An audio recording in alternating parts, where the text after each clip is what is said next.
analisis kimia instrumen. Saya harapkan kalian semua tetap dalam keadaan sehat ya, dan tetap semangat dalam belajar. Setelah minggu-minggu lalu kita belajar tentang sel volta, pada hari ini kita akan belajar tentang sel elektrokimia yang kedua, yaitu sel elektrolisis. Sebelumnya saya sudah pernah menjelaskan sedikit tentang sel elektrolisis. Kita sudah membahas sedikit apa perbedaan antara sel elektrolisis dan sel volta. Masihkah ada yang ingat apa perbedaannya? Kalau dilihat dari reaksi kimia dan energi listriknya, kalau sel volta, reaksi kimia terjadi, dia akan menghasilkan arus listrik. Begitu juga sebaliknya dengan elektrolisis, harus dialiri arus listrik dulu baru bisa terjadi reaksi kimia. Ini adalah ciri-ciri dari sel elektrolisis. Yang pertama, reaksi redoks yang terjadi adalah reaksi redoks tidak spontan. Yang kemarin sel volta itu adalah reaksi redoks spontan, dan yang sekarang adalah sel elektrolisis terjadinya adalah reaksi yang tidak spontan. Dan reaksi kimia yang terjadi karena adanya arus listrik. Kemudian, bagaimanakah susunan di dalam sel elektrolisis? Di sini dalam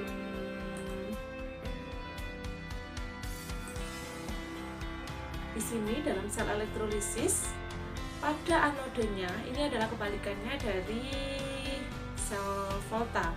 Jadi anoda di sini adalah elektrode positif, sedangkan katodenya, katode di sini adalah kebalikannya dari sel volta, dia adalah elektrode negatif. Di sini kita membutuhkan power supply, ini adalah sumber listriknya, dan diperlukan juga larutan elektrolit seperti pada sel volta. Ini adalah susunan-susunan dalam sel elektrolisis.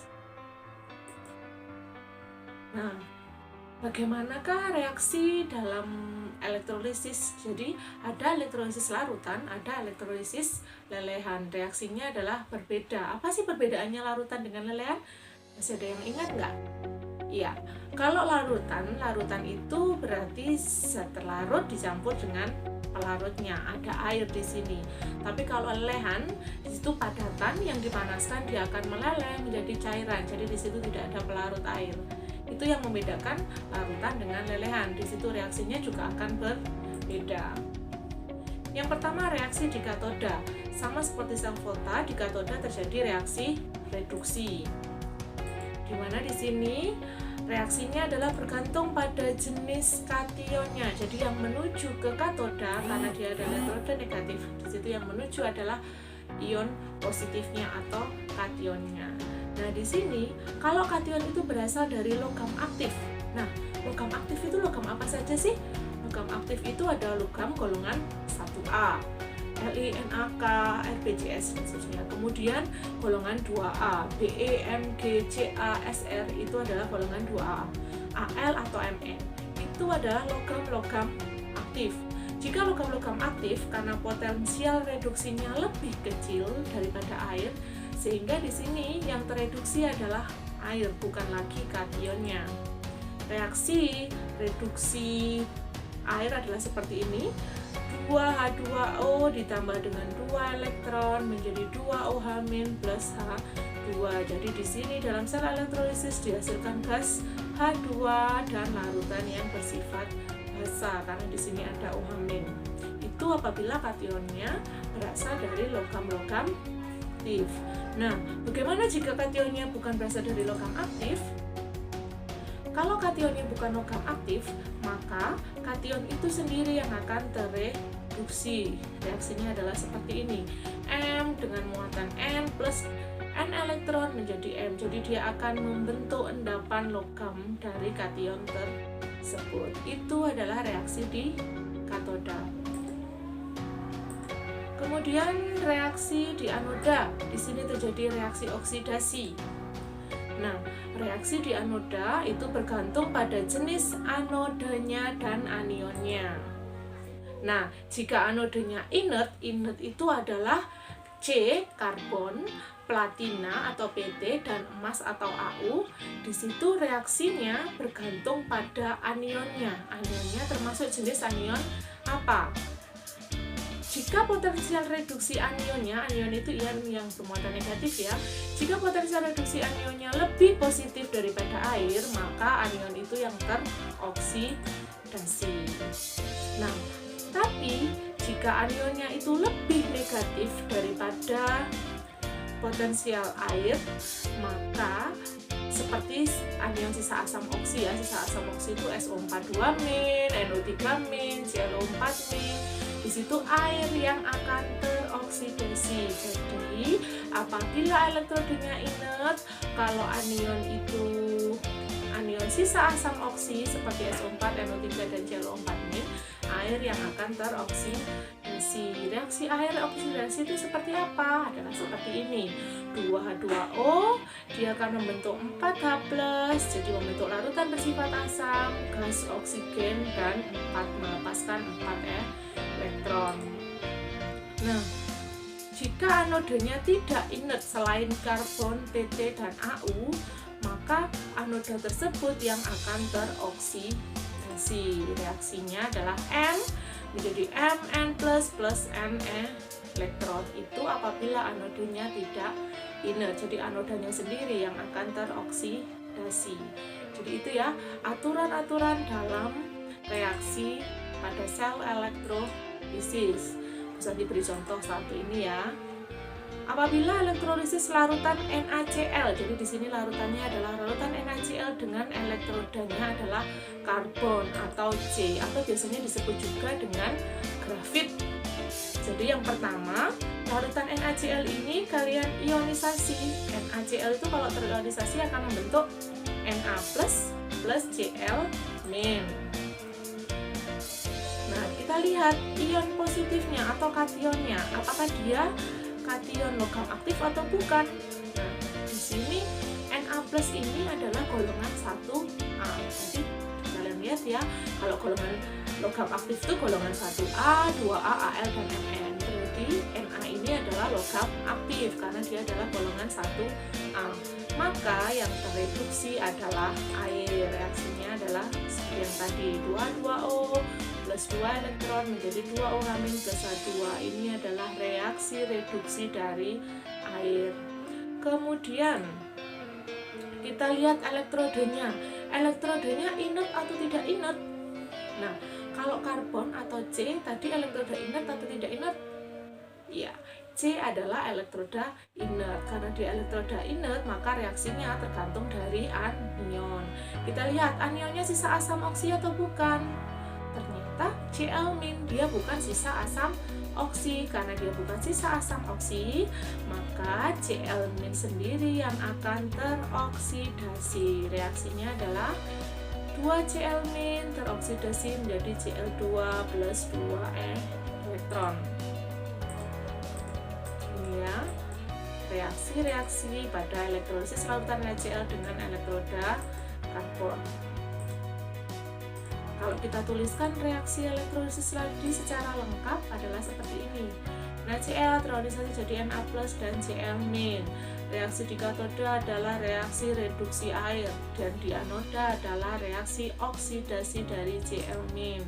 Karena elektronnya sudah sama, maka reaksi ini kalau kita tambahkan adalah seperti ini. 2O plus 2 Cl- menjadi 2OH-, artinya pada sel elektrolisis itu menghasilkan larutan yang bersifat basa.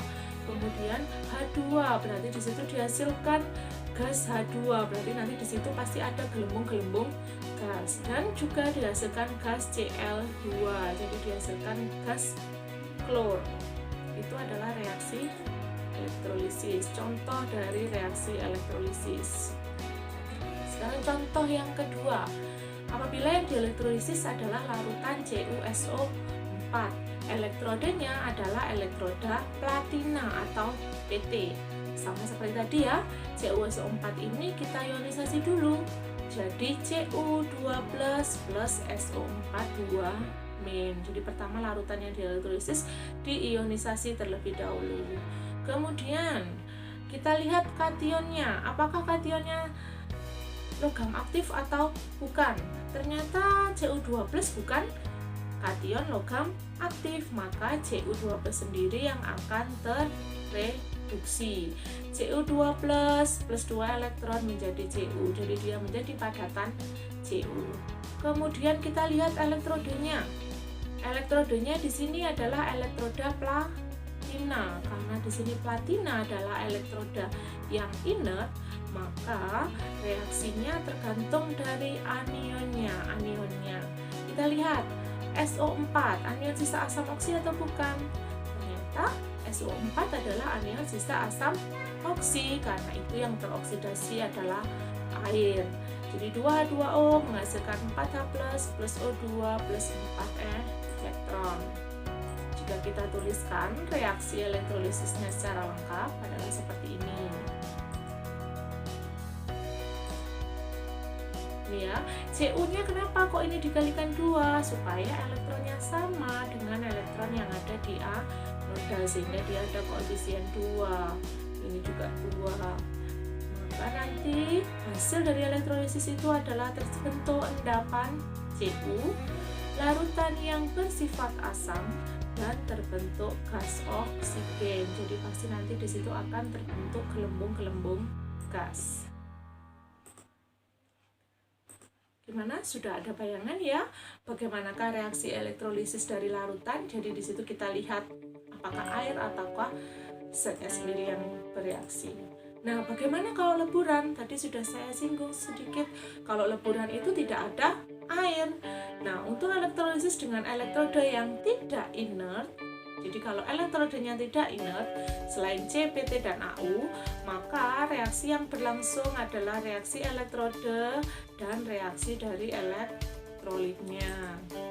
Nah, jika elektrodenya inert itu tidak mudah bereaksi, maka yang terjadi hanya reaksi dari elektrolit tersebut. Jadi elektrolitnya pasti dia akan kation dan anionnya yang akan terreduksi dan teroksidasi. Jadi di sini kalau dalam leburan, karena tidak ada air, maka tidak mungkin terjadi oksidasi air ataupun reduksi dari air. Saya beri contoh di sini adalah elektrolisis lelehan NaCl dengan elektrodenya karbon. Tadi kita sudah membahas larutan NaCl dengan elektroda karbon. Nah, apakah berbeda reaksinya? Kita lihat. NaCl kita ionisasi dulu akan membentuk Na+ dengan Cl-.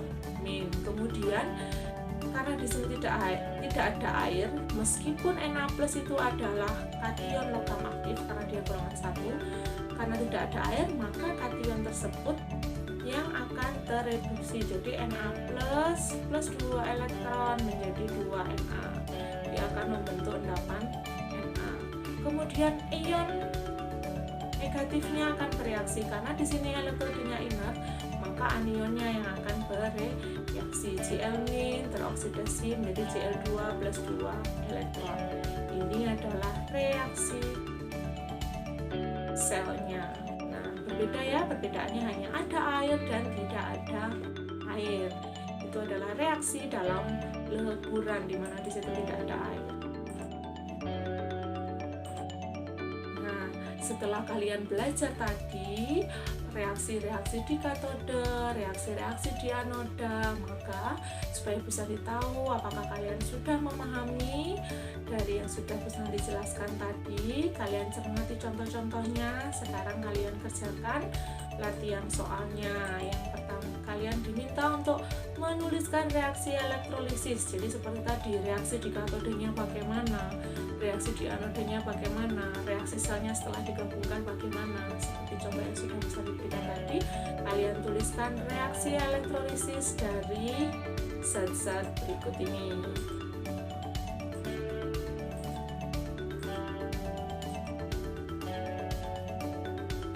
Nah, anak-anak, selamat mencoba ya. Itu tadi adalah latihan soal yang harus kalian kerjakan. Kalian coba dulu, jika ada yang kurang dipahami, kalian bisa bertanya, berdiskusi di grup WhatsApp. Jadi tetap semangat ya anak-anak, selamat belajar dan selamat mengerjakan, tetap jaga kesehatan, tetap semangat dalam belajar. Bye-bye.